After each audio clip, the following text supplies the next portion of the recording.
If you're looking for a brain game, you need to check out Mindspace. Not only is this a thinky brain teaser type game, you are filling your brain board with different colored polyomino shapes. So it's thinky and a game all about the brain. In this game, you're rolling dice and drawing different colored polyomino shapes on your brain board, trying to fill as much of your brain as you can. We also got a really cool add-on with our Kickstarter where the dice are actually kind of shaped like brains, and they are very, very unique. Mindspace is for 1 to 5 players. It takes about 30 minutes to play, and it's great for ages 11 plus. However, this game is fairly easy to figure out how to play. There's a little bit of strategy behind your polyomino shapes, what you're drawing, where you're drawing them, that kind of thing. And that's where the brain teaser part comes into play. But learning how to play this game is fairly simple. With that, let's jump on in and show you how to play Mindspace. Mindspace has a fairly simple setup. First, everyone gets a brain board. There are 2 sides to the board, so just decide if you're going to be playing on side A or side B, and that's the side that everyone plays on. Next, everyone gets a scorecard. On the scorecard, you can see what each section of the brain is worth if you complete that section, and it's also where you will mark off certain boxes on the orange and blue tracks, and where you keep track of your money and final scoring. On the back of the scoreboard, there is a little description on each color and what happens if you draw a shape of that color. Next, you're going to pick out 3 objectives, and you need 1 objective from A, B, and C. Those are placed in the middle of the table where everyone can see them, and there's 2 sides to these cards. One side has 2 different numbers on it. So for instance, on the A card, there is 13 and 7. That means the first player to get the A objective gets 13 points. Once a player gets that objective, the card gets flipped over, and there's only a 7 at the bottom of the card. Any other player that gets that objective gets 7 points. Lastly, we get our polyomino cards set up. We deal out 5 cards face up, so we can see the different polyominoes, and the last card is just a 2x1, and that just stays on that side. The rest of the polyomino cards just get placed beside that line. Mindspace is played over 12 rounds. In each round, you'll be drawing at least 1 polyomino shape on your brain board. To start, we roll the dice. Then we take the dice that we rolled and assign them to the cards out here. When assigning dice, you go left to right. So we're starting by our deck of cards here. So any ones that we rolled would go on this first polyomino shape. If we rolled any 2s, those would go on the second polyomino shape. 3s go on the third, and so on. Each player then decides which shape they would like to draw.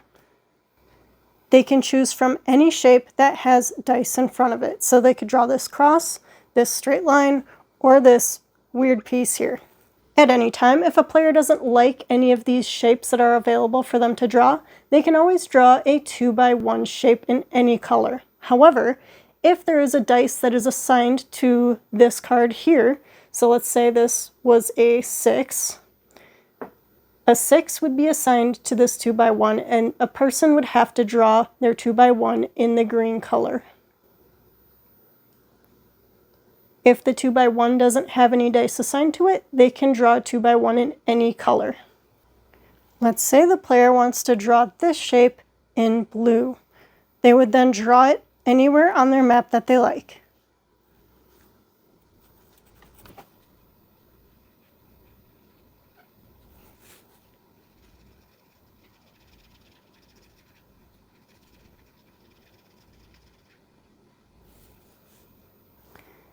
Now if we draw a blue shape, we get to cross off the leftmost box on the blue track.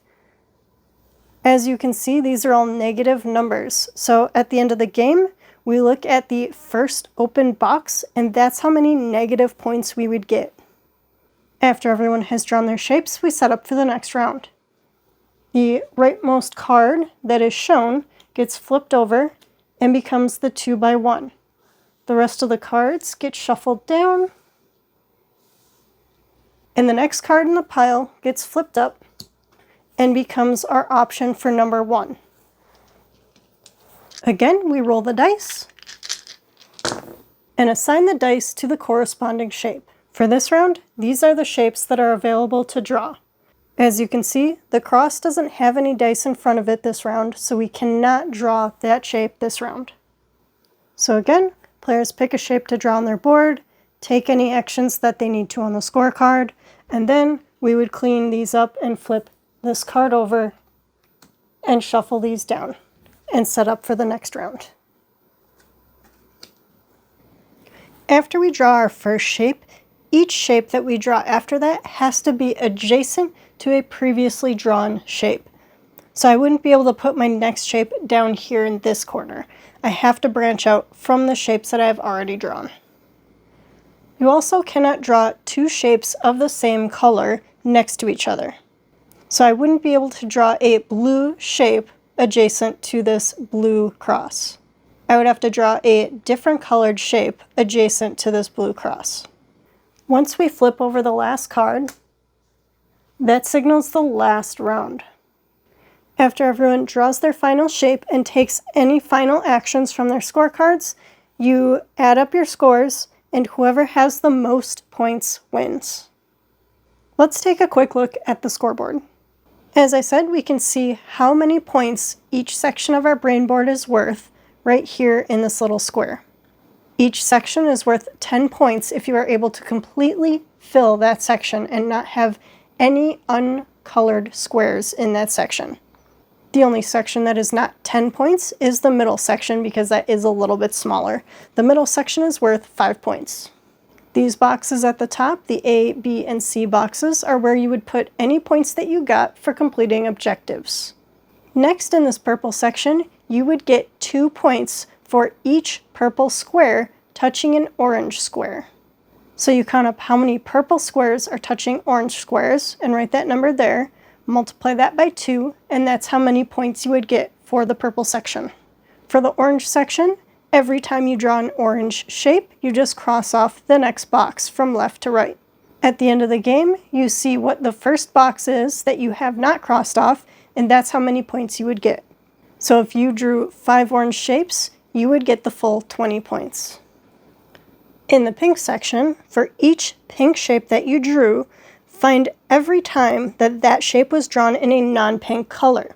So if you draw a shape in pink and you draw that shape again in a different color, you get points for that at the end of the game.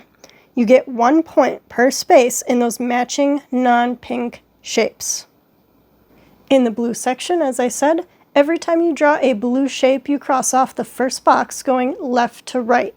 So the blue track is negative points. So if you don't draw any blue shapes, you're going to have minus 16 points at the end of the game. In this brown section, you take a look at all of your brain sections and figure out which section has the most open spaces on it. You count up all the squares in that section, and that's how many negative points you would get. At the bottom here, we have a green track. As you can see, we already have a green cent symbol colored in here, so we automatically get 1. Each time we draw a green shape, we color in another cent. We can use the cents that we accumulate to do different actions. At any time, we can use one of our cents to draw a singular black box. If we use 2 cents, we can draw an available shape in a different color. So it has to be a shape that has dice in front of it and that's available to draw this round. But you can draw that shape in a different color than the color that's assigned to it.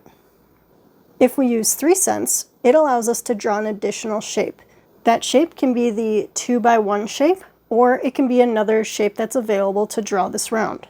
If, let's say, we drew this shape in green, and then we used 3 cents to be able to draw another shape, we would not be able to draw the same shape in the same color. So we would not be able to draw this shape in green. However, if there was also a blue on this shape, we could draw this shape in blue.